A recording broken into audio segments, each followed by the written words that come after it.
ତେବେ ପୃଥିବୀରେ ଆମ ସହିତ ରହୁଛନ୍ତି ଏଲିଅନ୍ ଏବଂ ଏଲିଅନ୍ ମାନେ ଆମଠାରୁ ନିଜକୁ ଲୁଚାଇ ରଖିଛନ୍ତି ସେମାନଙ୍କୁ, କାରଣ ତାଙ୍କ ସଭ୍ୟତା ଉପରେ ବିପଦ ଅଛି ବୋଲି କିଛି ଲୋକ କହୁଛନ୍ତି।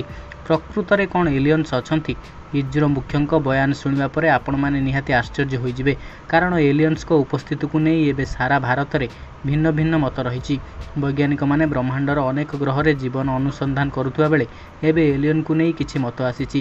ଖୋଦ୍ ମତ ଦେଇଛନ୍ତି ଆମ ଇସ୍ରୋର ଏବେକାର ପ୍ରତିଷ୍ଠାତା ମୁଖ୍ୟ।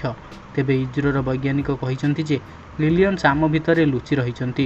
ତେବେ ଏଲିଅନ୍ସ ଏବେ ଆପଣଙ୍କ ପ୍ରଡକ୍ଟ ଶୁଣୁଥାଇ ମଧ୍ୟ ପାରନ୍ତି। ସେ ସବୁବେଳେ ବିଶ୍ୱାସ କରୁଛନ୍ତି ଯେ ଆମ ପାଖରେ ଏଲିଅନ୍ ଅଛନ୍ତି, ଯେଉଁମାନେ ଅଧିକ ବିକଶିତ ଭାବରେ ଅଛନ୍ତି।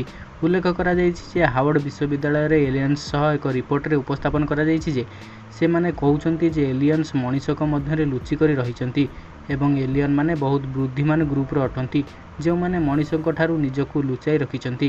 ଏହି ରିପୋର୍ଟ ସମସ୍ତଙ୍କୁ ଆଶ୍ଚର୍ଯ୍ୟ ମଧ୍ୟ କରୁଛି। ତେବେ ସାମାଜିକ ଗଣମାଧ୍ୟମରେ ଏପରି ରିପୋର୍ଟକୁ ନେଇ ବହୁତ ଲୋକମାନେ ସମାଲୋଚନା ମଧ୍ୟ କରୁଛନ୍ତି। ଯଦି ଏଲିଅନ୍ ମାନେ ଅଛନ୍ତି, ସେମାନେ ସାମ୍ନାକୁ କାହିଁ ଆସୁନାହାନ୍ତି?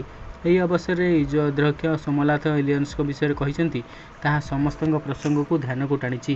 ତେବେ ଏଲିଅନ୍ ମାନେ ସବୁବେଳେ ବିକଶିତ ଭାବରେ ରହିଥାନ୍ତି। ଏଲିଅନ୍ସ ମାନେ ମଣିଷମାନଙ୍କୁ ନିଜଠାରୁ ଲୁଚାଇ ରଖିବାର କାରଣ ତାଙ୍କ ସଭ୍ୟତା ହୋଇଥାଇପାରେ ବୋଲି ସେ କହିଛନ୍ତି, କାରଣ ତାଙ୍କ ସଭ୍ୟତା ପ୍ରତି କାଳେ ମନୁଷ୍ୟ ବିପଦ ସୃଷ୍ଟି କରିବ।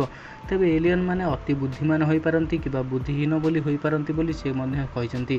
ତେବେ ଏଲିଅନ୍ ମାନେ ଯେଉଁ ବଡ଼ ବଡ଼ ସ୍ଥାନରେ ରହୁଛନ୍ତି, ସେମାନେ ମଙ୍ଗଳ ଗ୍ରହ, ଚନ୍ଦ୍ରଯାନ ଏବଂ ବ୍ଲାକ୍ ହୋଲ୍ ପରି ବିଷୟ ମଧ୍ୟ ଉପରେ ମତ ରଖି କହିଛନ୍ତି ଯେ ଏମାନଙ୍କ ଭିତରେ ମଧ୍ୟ ଏଲିଅନ୍ ମାନେ ଲୁଚିଥାଇ ପାରନ୍ତି, ଯାହା ସମସ୍ତଙ୍କ ଧ୍ୟାନ ଏହି ପ୍ରସଙ୍ଗକୁ ଟାଣୁଛି। ତେବେ ଏଲିଅନ୍ସ ମାନେ ସତରେ କ'ଣ ଆମ ପୃଥିବୀ ଭିତରେ ଲୁଚି କରି ଅଛନ୍ତି ବା ନାହାନ୍ତି, ସେମାନେ ଠିକ୍ ସେ ମତ ଦେଇ ପାରୁନାହାନ୍ତି।